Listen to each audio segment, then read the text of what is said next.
स्वागत है आप सभी का हमारे आज के सेशन में। दोस्तों, हम सीजी टेट का जो पेपर हुआ है 18 तारीख को, उसके कंप्लीट मॉडल आंसर देखने वाले हैं। इसमें हम प्रश्न क्रमांक 1 से लेकर पूरे 150 तक के सभी प्रश्नों के एकदम एक्यूरेट आंसर देखेंगे। हम आपके लिए 100% एक्यूरेट आंसर लेकर आए हैं। तो वीडियो को पूरा देखिए, अपने प्रश्नों के दिए गए उत्तर को एनालाइज़ कीजिए कि आपने कौन से प्रश्न के उत्तर सही दिए हैं, कौन से प्रश्न के उत्तर पे कहाँ गलती की है। ठीक है, तो चलिए शुरू करते हैं। तो जो ये शिफ्ट 1 के क्वेश्चन है, ठीक है, हम सेट सी से कर रहे हैं।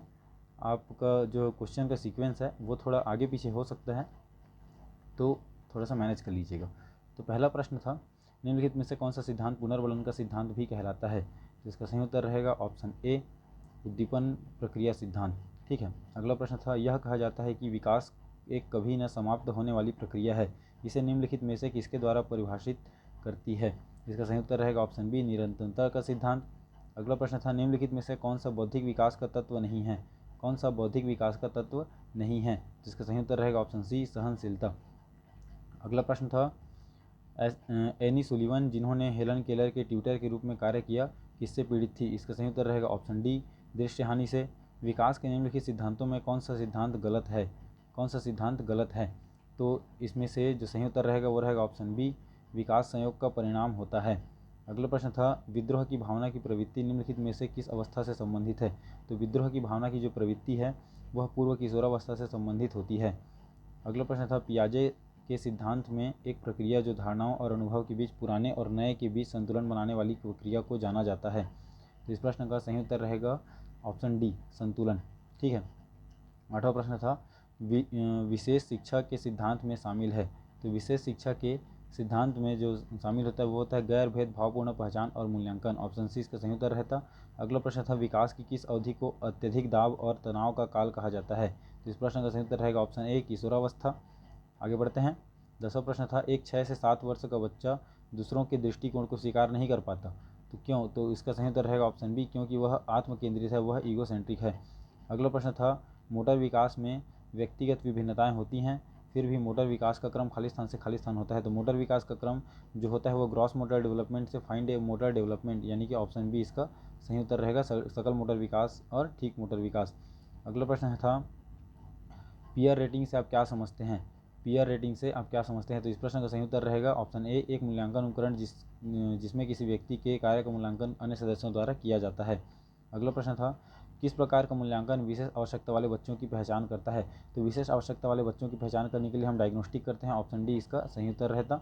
अगला प्रश्न था, दिव्या को 3 पेन दिखाए गए, वह अवलोकन करती है कि पेन ए पेन बी से लंबा है और पेन बी पेन सी से लंबा है। जब दिव्या ने अनुमान लगाया कि ए सी से लंबा पेन है, तो वह जीन पियाजे के संज्ञानात्मक विकास की कौन सी विशेषता प्रदर्शित कर रही है? तो इस प्रश्न का सही उत्तर रहेगा ऑप्शन ए, क्रमबद्धता। ठीक है, सीरिएशन वो जो है प्रदर्शित कर रही है। अगला प्रश्न था, व्यक्तित्व के संदर्भ में कौन सा कथन गलत है?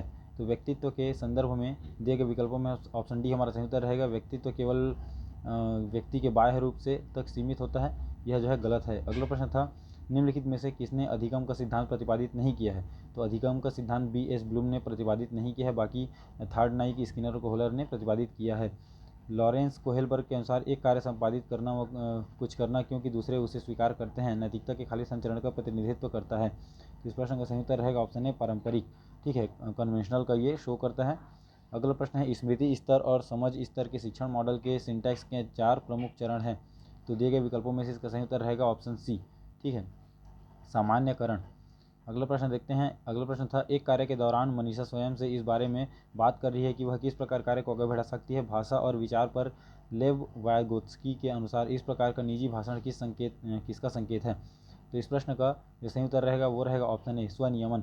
अगला प्रश्न था, पियाजे के अनुसार संज्ञानात्मक विकास की दूसरी अवस्था है।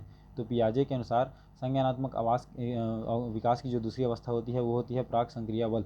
ठीक है, प्राक संक्रिया, हिंदी में इसका आप सही से मीनिंग जान पाएंगे, pre operational stage. First stage होता है sensory motor stage, second stage होता है pre operational stage, third stage होता है आपका कॉन्क्रीट ऑपरेशनल स्टेज और फोर्थ स्टेज होता है फॉर्मल ऑपरेशनल स्टेज। अगला प्रश्न था, शिक्षा का अधिकार 2009 के अनुसार विशेष आवश्यकता वाले बच्चों को पढ़ाना चाहिए। तो इस प्रश्न का सही उत्तर रहेगा आपका ऑप्शन सी, उनकी व्यक्तिगत आवश्यकताओं को पूरा करने के प्रावधानों के साथ समावेशी शिक्षा व्यवस्था में। अगला प्रश्न था, नैतिक विकास को परिभाषित करने वाले मनोवैज्ञानिक कौन थे? तो नैतिक विकास को परिभाषित करने वाले वैज्ञानिक उपरोक्त में से कोई नहीं रहेंगे। ऑप्शन डी इसका सही उत्तर रहेगा, क्योंकि हमने थोड़ी देर पहले ही जाना था कि जो कोहेलबर्ग इसका सही आंसर रहेगा। ठीक है, कोहेलबर्ग। अगला देखते हैं, विशेष कठिनाइयों, मानसिक स्वास्थ्य के मुद्दों, विशिष्ट क्षमताओं, शारीरिक या विकासात्मक वाले विद्यार्थियों की शिक्षा पद्धति और अभ्यास का वर्णन करने के लिए सामान्यतः किस शब्द का प्रयोग किया जाता है? तो इस प्रश्न का सही उत्तर रहेगा ऑप्शन डी, विशेष शिक्षा का। अगला प्रश्न था, निम्नलिखित में से कौन एक बच्चे के सामाजिक विकास को प्रभावित करने वाला व्यक्तिगत कारक नहीं है? तो इसका सही उत्तर रहेगा हमारा ऑप्शन ए, साथी समूह। ठीक है, पीयर ग्रुप। अगला प्रश्न था, विकास का अर्थ है, विकास का क्या अर्थ है? तो और जो क्वेश्चन नंबर 25 था उसका सही आंसर रहेगा ऑप्शन डी, परिपक्वता और अनुभव के परिणाम स्वरूप परिवर्तनों की श्रृंखला। आप क्वेश्चन का सीक्वेंस आपका थोड़ा अलग अलग हो सकता है, अगर आपका सेट दूसरा है, हमसे सी सॉल्व कर रहे हैं। ठीक है, अगला प्रश्न था, व्यक्तित्व को मापने की विधि थीमेटिक ऑपरेशनल टेस्ट टैट है, तो यह किस प्रकार का एक टेक्निक है? इसका सही उत्तर रहेगा ऑप्शन सी, प्रक्षेपण टेक्निक या प्रोजेक्टिव टेक्निक कहते हैं इंग्लिश में। अगला प्रश्न है, 2 से 8 वर्ष की आयु के बच्चों के लिए विकास के पैटर्न में मोटर, सामाजिक, भावनात्मक, संवेगात्मक के साथ शामिल है, तो इस प्रश्न का सही उत्तर रहेगा ऑप्शन सी, भाषाई क्षमता या कौशल। अगला प्रश्न था, बच्चा भौतिक और सामाजिक वास्तविकता की अवधारणाओं का निर्माण करना प्रारंभ कर देता है, यह किस प्रकार की विशेषता है? यह जो है एक सामाजिक विशेषता है। ऑप्शन डी हमारा सही उत्तर रहेगा। अगला प्रश्न था, बाल विकास एवं शिक्षा शास्त्र से, विशेष शिक्षा में न केवल विकलांग छात्रों को शामिल किया गया है बल्कि इनमें निम्न भी शामिल है, तो विशेष शिक्षा में प्रतिभाशाली छात्र भी शामिल किए गए हैं। अगला प्रश्न है, भारतीय संविधान में 6 से 14 वर्ष आयु वर्ग के बच्चों के लिए निःशुल्क और अनिवार्य शिक्षा के अधिकार को शामिल किया गया है, तो इसका सही उत्तर रहेगा आर्टिकल 21A में। पहले आर्टिकल 45 में था, जिसको 86वें संविधान संशोधन द्वारा 2002 में आर्टिकल 20A में लाया गया, मौलिक अधिकार के अंतर्गत लाया गया, पहले DPSP में था। अगला प्रश्न है, हिंदी भाग के प्रश्न को देखते हैं। तो प्रश्न था, चिरंतन शब्द का विलोम क्या है? तो इसका सही उत्तर रहेगा ऑप्शन सी, नश्वर। उतर गई लोई तो क्या करेगा कोई, लोकोक्ति का अर्थ होगा सम्मान नष्ट हो जाने के बाद फिर किसकी चिंता करना, ऑप्शन ए इसका सही उत्तर रहेगा। अगला प्रश्न था, जातिवाचक संज्ञा का उदाहरण है, तो इसका सही उत्तर रहेगा ऑप्शन सी, पहाड़। निश्चयवाचक सर्वनाम का उदाहरण है, तो निश्चयवाचक सर्वनाम का सही उत्तर रहेगा ऑप्शन डी, उसने कुछ नहीं खाया। ठीक है, तो रोटी मत खाओ ये निषेधात्मक है, तुम क्या कर रहे हो यह प्रश्नवाचक है, और उसने कुछ नहीं खाया यह क्या है, निश्चयवाचक है। अगला प्रश्न था, भाषा सीखने का प्रथम चरण है, तो किसी भाषा सीखने का प्रथम चरण होता है सुनना। हिंदी भाषा के विकास का सही क्रम, ऑप्शन ए इसका सही उत्तर रहेगा संस्कृत, पाली, प्राकृत, अपभ्रंश, अवहट, हिंदी। अगला प्रश्न था, हिंदी व्याकरण में कितने प्रकार के लिंग होते हैं? तो हिंदी व्याकरण में 2 प्रकार के लिंग होते हैं, स्त्रीलिंग और पुल्लिंग। प्राथमिक स्तर पर भाषा सीखने में भाषा संबंधी कौन सा संसाधन सर्वाधिक महत्वपूर्ण होता है? तो इसका सही उत्तर रहेगा ऑप्शन बी, बाल साहित्य। आगे बढ़ते हैं। अगला प्रश्न था, निम्नलिखित वाक्यों में संदेहवाचक वाक्य को पहचानिए। संदेहवाचक वाक्य को पहचानना है, तो दिए गए जो विकल्प है उसमें सही उत्तर रहेगा हमारा ऑप्शन सी, उसने खा लिया होगा। संदेह हो रहा है कि खा लिया होगा, खाया है कि नहीं पता नहीं है। ध्वनियों के मेल से बने सार्थक वर्ण समुदाय को क्या कहते हैं? तो इसका सही उत्तर रहेगा ऑप्शन सी, ध्वनियों के मेल से बने सार्थक वर्ण समुदाय को हम शब्द कहते हैं। ठीक है, ध्वनियों को मेल से अक्षर बनता है, लेकिन अगर वो सार्थक हो तो उसे शब्द कहा जाता है। अगला प्रश्न है, किस खेत की मूली मुहावरे का प्रयोग निम्न में से किस अर्थ में किया जाता है? तो किस खेत की मूली, इसका सही उत्तर रहेगा ऑप्शन बी, अधिकारहीन। जो कम बोलता है उसे एक शब्द में अल्पभाषी कहते हैं, ऑप्शन बी इसका सही उत्तर रहेगा। आगे बढ़ते हैं। अगला प्रश्न था, स्त्री का पर्यायवाची शब्द है, तो स्त्री का पर्यायवाची होगा वनिता, ऑप्शन बी इसका सही उत्तर रहेगा। निम्न शब्दों में तत्सम शब्द है, तो वत्स जो है तत्सम है, बाकी खेत, पिता और राय ये क्या है, तद्भव शब्द हैं। अगला प्रश्न है, निम्नलिखित वाक्यों में शुद्ध वाक्य है, तो दिए गए विकल्पों में से जो शुद्ध वाक्य रहेगा वो रहेगा आपका साहित्य और जीवन का अभिन्न संबंध है। अगला प्रश्न है, भाषा विकास के प्रमुख चरण निम्न हैं, तो भाषा विकास के चरण है आंगिक, वाचिक, लिखित और यांत्रिक, ऑप्शन ए इसका सही उत्तर रहेगा। आगे बढ़ते हैं। निम्न में द्विगु समास नहीं है, तो दिए गए विकल्पों में से ऑप्शन बी इसका सही उत्तर रहेगा, पसेरी द्विगु समास नहीं है। निशाचर का अनेकार्थी शब्द होता है, इसका सही उत्तर रहेगा ऑप्शन ए, उल्लू। अगला प्रश्न था, इनमें से कौन सी भाषा आकलन में सबसे कम प्रभावी तरीका है? तो भाषा आकलन में सबसे प्रभावी कम तरीका श्रुति लेखन होता है, ऑप्शन डी इसका सही उत्तर रहेगा। कौन सा प्रश्न कक्षा में बहुभाषिकता को प्रदर्शित करता है? तो इसका सही उत्तर रहेगा ऑप्शन डी, अपनी माँ को अपनी अपनी भाषा में क्या कहते हैं। अगला प्रश्न था, उपसर्ग युक्त शब्द है, तो दिए गए विकल्पों में से जो उपसर्ग युक्त शब्द रहेगा वो रहेगा ऑप्शन बी, परिधि। अगला प्रश्न था, सामान्यतः बालक ध्वनि को सुनकर प्रतिक्रिया देना प्रारंभ कर देता है, तो कोई भी बालक जो है किसी भी ध्वनि को सुनकर जो प्रतिक्रिया है अपनी वो 6 से 7 माह में देना प्रारंभ कर देता है। अगला प्रश्न था, निम्नलिखित में से किस वाक्य में सही पदक्रम है? सही पदक्रम पूछा जा रहा है, तो इसका सही उत्तर रहेगा आपका ऑप्शन ए, लड़का पुस्तक पढ़ता है। अगला प्रश्न था, संज्ञा या सर्वनाम के जिस रूप से वाक्य के अन्य शब्दों के साथ उसका संबंध सूचित हो उसे क्या कहते हैं? तो उसका सही उत्तर रहेगा ऑप्शन बी, उसको कारक कहते हैं। अगला प्रश्न था, बेफिक्री के लिए निम्न में से किस मुहावरे का प्रयोग किया जाता है? तो बेफिक्री के लिए इसका सही उत्तर रहेगा ऑप्शन सी, घोड़े बेचकर सोना। कहाँ राजा भोज कहाँ गंगू तेली लोकोक्ति का अर्थ होता है? तो इसका सही उत्तर रहेगा ऑप्शन सी, उच्च और साधारण की तुलना करना।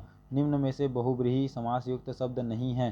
तो बहुब्रीहि समास युक्त शब्द नहीं है, ऑप्शन डी शतखंडा। आगे बढ़ते हैं। अगला प्रश्न था निम्न स्वरों में ह्रस्व स्वर है? तो इसका सही उत्तर रहेगा ऑप्शन ए, अ जो है ह्रस्व स्वर है। आगे बढ़ते हैं। कक्षा पहली में पढ़ने वाली गरिमा अक्सर ड वाले शब्दों को गलत तरीके से बोलती है, आप क्या करेंगे? तो इसका सही उत्तर रहेगा ऑप्शन डी, स्वयं ड वाले शब्दों को सहज भाव से उसके समक्ष प्रस्तुत कर उससे धैर्यपूर्वक बोलने का अभ्यास कराएंगे। अगला प्रश्न था अनुस्वार युक्त शब्द है? अनुस्वार युक्त शब्द इसका सही उत्तर रहेगा आपका ऑप्शन डी, गाँव। ठीक है, ऑप्शन डी गाँव रहेगा। अंग्रेजी भाषा के प्रश्नों का उत्तर देखते हैं। यहाँ पे आपको पेसेज दिया था, आपके पास क्वेश्चन पेपर है तो आप इससे पेसेज पढ़ सकते हैं, हमसे आपको उत्तर बता रहे हैं। तो पहला क्वेश्चन था the school subject which can most profitably used for this purpose are history, geography, civics, economics, sociology, political science, sociology, social science, language as well as physical and life science. In the above sentence the underline word profitably is a. तो दिए गए वर्डों में जो underline word है profitably, ये जो है use हुआ है एक एडवर्ब की तरह। ठीक है, ऑप्शन सी हमारा सही उत्तर रहेगा। अगला प्रश्न था how international understanding can be taught at the school level? International understanding को स्कूल लेवल पर कैसे सिखाया जा सकता है? इसका सही उत्तर रहेगा option D, all of this. ठीक है, इसका सही उत्तर रहेगा option D, all of this. Through various subject like history, civics, geography, by giving numerous opportunities to the student, by combining the subject content with the curriculum. अगला question था pick out the name of the subject which deals with the study of society. तो society की study को हम sociology कहते हैं, option C हमारा सही उत्तर रहेगा। अगला प्रश्न था on reading para 1 it can be inferred that. Para 1 को रीड करने पे आपको अब क्या रेफर कर सकते हैं? तो इसका सही उत्तर रहेगा हमारा ऑप्शन बी। ठीक है, स्कूल सब्जेक्ट्स में be used creatively to promote international understanding. अगला प्रश्न था instead it should be woven into the curriculum and the numerous opportunities that present themselves with while teaching normal school subject may be intelligently and imaginatively used by the teacher to promote international understanding. The word in italics woven is used as। तो woven जो word है उसको इस sentence में use किया गया है adjective की तरह, ऑप्शन डी इसका सही उत्तर रहेगा। अगला प्रश्न था the implied meaning of para 3। तो पैरा 3 जो है उसका इम्प्लाइड मीनिंग क्या होगा? तो पैरा 3 का जो मीनिंग रहेगा वो रहेगा most of the universities have a prescribed learning international understanding. अगला क्वेश्चन था what are the 2 stages where international understanding should be taught as a separate subject. तो इसका सही उत्तर रहेगा आपका ऑप्शन ए। ठीक है, प्राइमरी एंड सेकेंडरी स्टेज। अगला क्वेश्चन था which phrase from the passage means combined with the curriculum. तो इसका सही उत्तर रहेगा आपका option C, woven into the curriculum. अगला क्वेश्चन था pick out the most portable meaning of the phrase most profitably used. तो फ्रेज का आपको मीनिंग यूज़ करना था, तो इसका सही उत्तर रहेगा आपका ऑप्शन सी। ठीक है, मोस्ट वैल्यूएबली यूज्ड। फिर एक और पैराग्राफ आपको दिया गया है जिसमें आपको क्वेश्चन नंबर 70 से 75 तक आंसर देना है। पेसेज आप अपने बुकलेट से पढ़ लीजिएगा, हम आपको आंसर बता रहे हैं। तो पहला क्वेश्चन था द वर्ड हेल्पलेस मीन्स, इसका उत्तर रहेगा अनफॉर्चुनेट रहेगा, ऑप्शन डी इसका सही उत्तर रहेगा। The word sordid, sordid means रहेगा डर्टी एंड अनप्लीजेंट। ठीक है, डर्टी एंड अनप्लीजेंट रहेगा, इसका सही उत्तर ऑप्शन ए इसका सही उत्तर रहेगा। अगला क्वेश्चन था many children spend their entire childhood making carpet with their dextrous hands. The word in italic dextrous is used as. तो डेक्स्ट्रस को यूज किया गया है आपका एडजेक्टिव की तरह, ऑप्शन बी इसका सही उत्तर रहेगा। The word heart rending means, तो हार्ट रेंडिंग का मीन रहेगा आपका ऑप्शन डी, पेनफुल रहेगा। आगे बढ़ते हैं।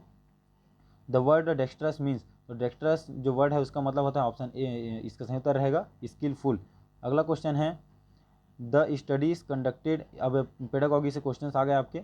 The studies conducted reveal that nightmarish ordeals that a vast majority of children undergo for getting a basic necessities of life. The word in italics ordeals is used as.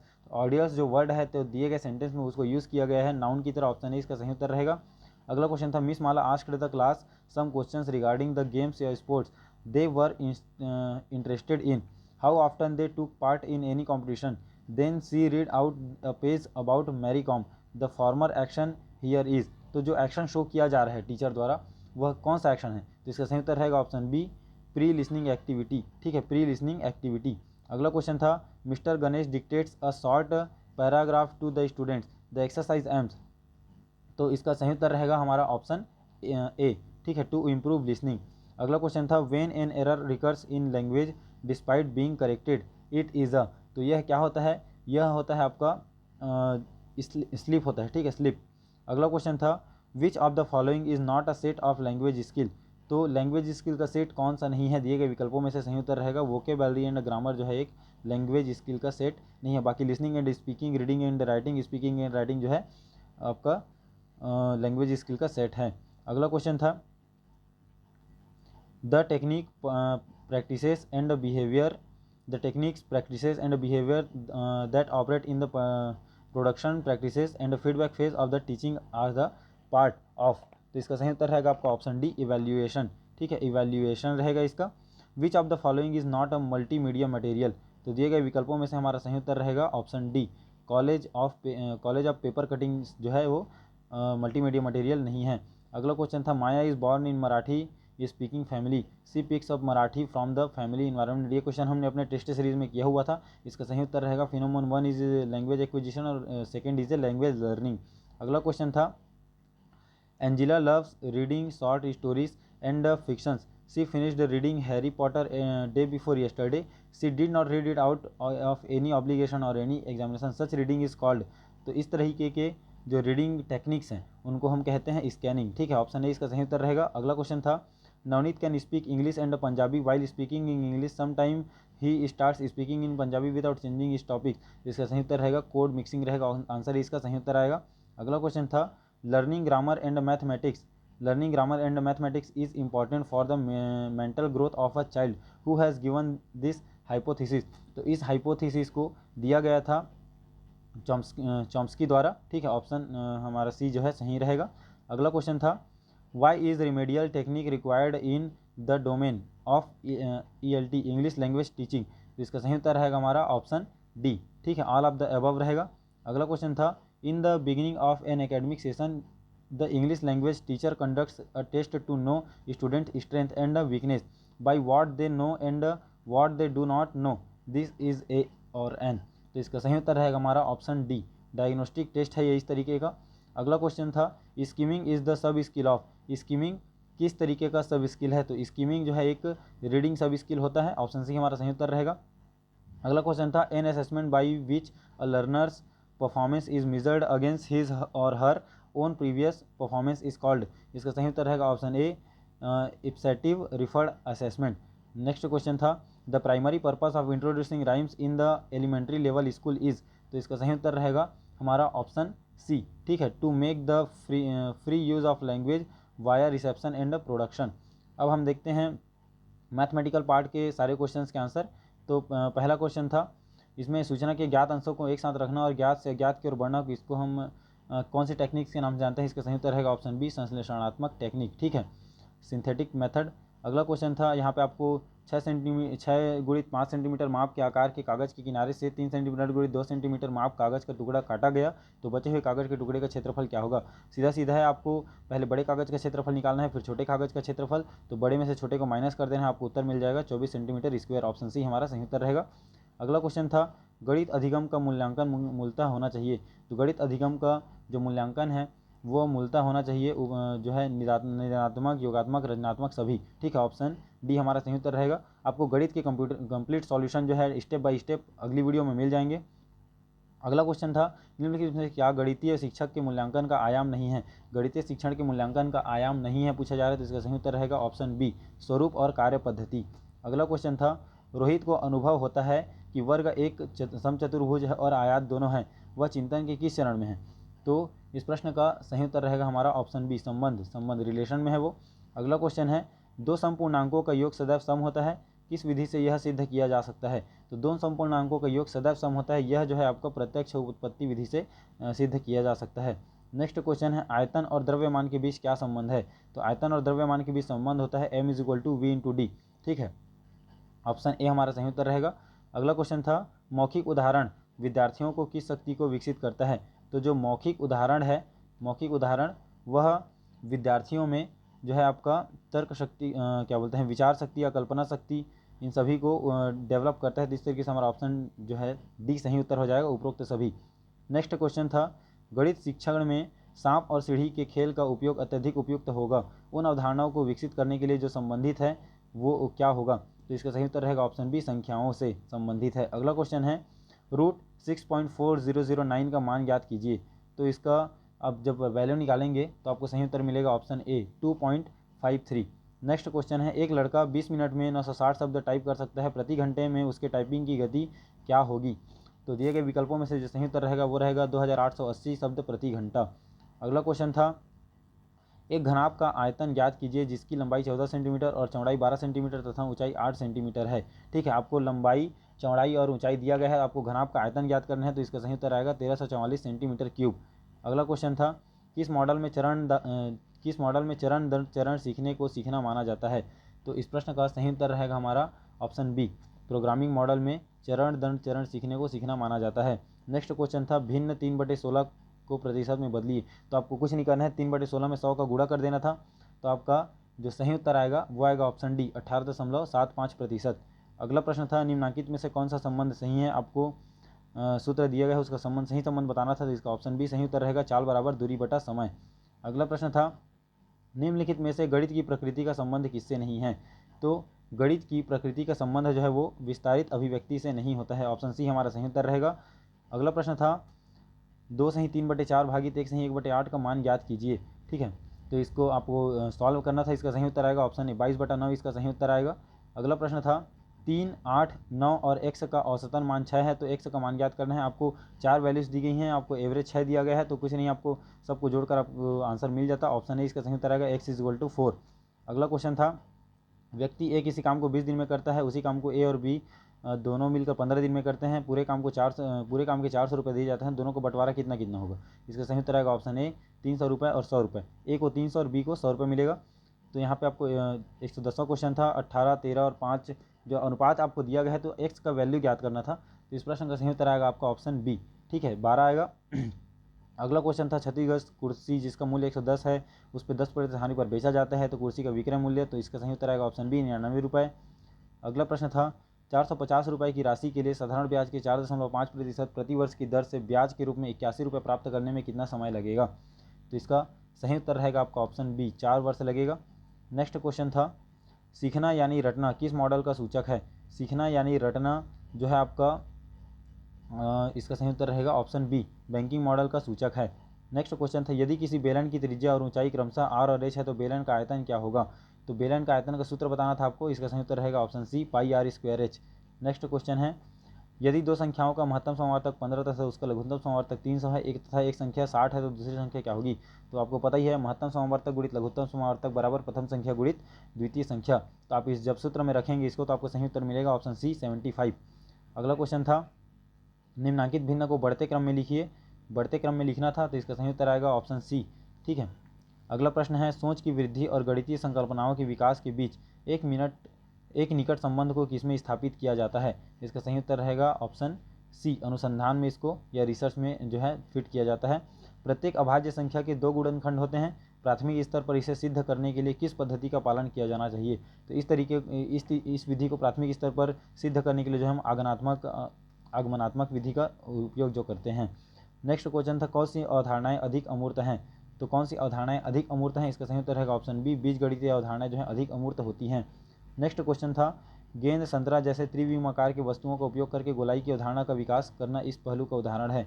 इसका सही उत्तर रहेगा option C, मूर्त से अमूर्त की ओर। आगे देखते हैं पर्यावरण भाग के प्रश्न के उत्तर। तो शिक्षक आकलन के किस उपकरण के अंतर्गत बच्चे की सीखने में प्रगति की जानकारी एकत्रित कर उसका रिकॉर्ड रखते हैं। तो इसका सही उत्तर रहेगा आपका ऑप्शन बी, पोर्टफोलियो में इसका रिकॉर्ड रखा जाता है। रीमा आज पर्यावरण अध्ययन की कक्षा में जड़ विषय पर चर्चा करेगी, वह किस समूह की वस्तुएं कक्षा में लेकर जाएगी। तो इसका ऑप्शन डी सही उत्तर रहेगा, गाजर, चुकंदर, मूली। एक पारिस्थितिक तंत्र के अपघटक जो है क्या करते हैं, पारिस्थितिक तंत्र के जो अपघटक होते हैं वो कार्बनिक पदार्थों को अकार्बनिक पदार्थों में बदलते हैं। ऑप्शन ए हमारा सही उत्तर रहेगा। अगला प्रश्न था, पर्यावरण अध्ययन की कक्षा में बच्चों से खुले प्रश्न पूछने का मुख्य उद्देश्य क्या है।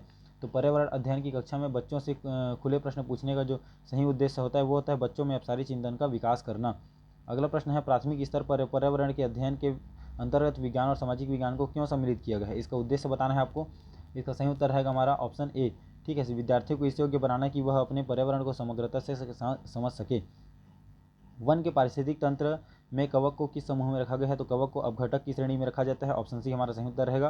पृथ्वी अपने अक्ष पर एक घूर्णन करीब 24 घंटे में पूर्ण करती है। ऑप्शन बी हमारा सही उत्तर रहेगा। अगला प्रश्न था सजीवों में श्वसन से संबंधित अंग है, तो इसका सही उत्तर रहेगा सजीवों में श्वसन से संबंधित अंग गलफड़े, त्वचा और फेफड़े। ठीक है, ऑप्शन बी हमारा सही उत्तर रहेगा। निम्नलिखित में से कौन सा पर्यावरण का भौतिक घटक नहीं है? तो इसमें जो सही उत्तर रहेगा वो रहेगा आपका कवक। ये जैविक घटक है, जो है भौतिक घटक नहीं है। अगला प्रश्न है इनमें से कौन सा समूह प्राथमिक उपभोक्ता है? तो ऑप्शन बी हमारा सही उत्तर रहेगा। गाय और खरगोश जो है प्राथमिक उपभोक्ता के अंतर्गत आते हैं।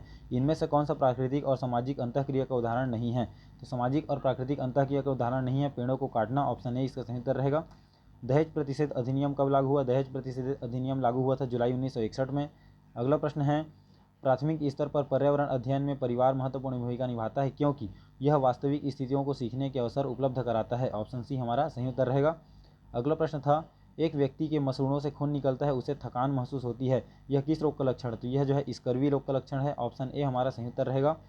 गीता रमन की पत्नी है, देव गीता का इकलौता भाई है, यदि ऋतु गीता की पुत्री है तो देव का ऋतु से क्या रिश्ता है? अगर आपको थोड़ा सा भी जो है ब्लड रिलेशन आता है तो ये काफ़ी इजी क्वेश्चन था आपके लिए। इसका सही उत्तर रहेगा ऑप्शन बी मामा। अगला क्वेश्चन है इनमें से कौन सा विद्यार्थियों की उचित व्यवहार में वृद्धि करने के लिए सर्वाधिक उपयुक्त है? तो इसका सही उत्तर रहेगा ऑप्शन सी पुरस्कार।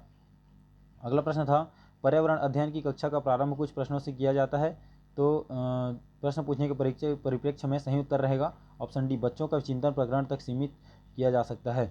अगला प्रश्न है पर्यावरण अध्ययन में कहानियों को एक शिक्षण शास्त्र की तरह उपयोग किया जाता है, इस संबंध में कौन सा कथन सही है? ऑप्शन बी हमारा सही उत्तर रहेगा। ए बी सी सही रहेगा, डी जो है गलत रहेगा। अगला प्रश्न है प्राथमिक स्तर पर मानचित्रांकन सिखाने से किस कौशल का विकास होता है? इसका सही उत्तर रहेगा ऑप्शन डी स्थान, दूरी और दिशाओं को समझने की क्षमता जो है विकसित होती है। अगला प्रश्न रहेगा इनमें से कौन सा कथन कक्षा में आयोजित गतिविधियों के तत्व संबंध में गलत है?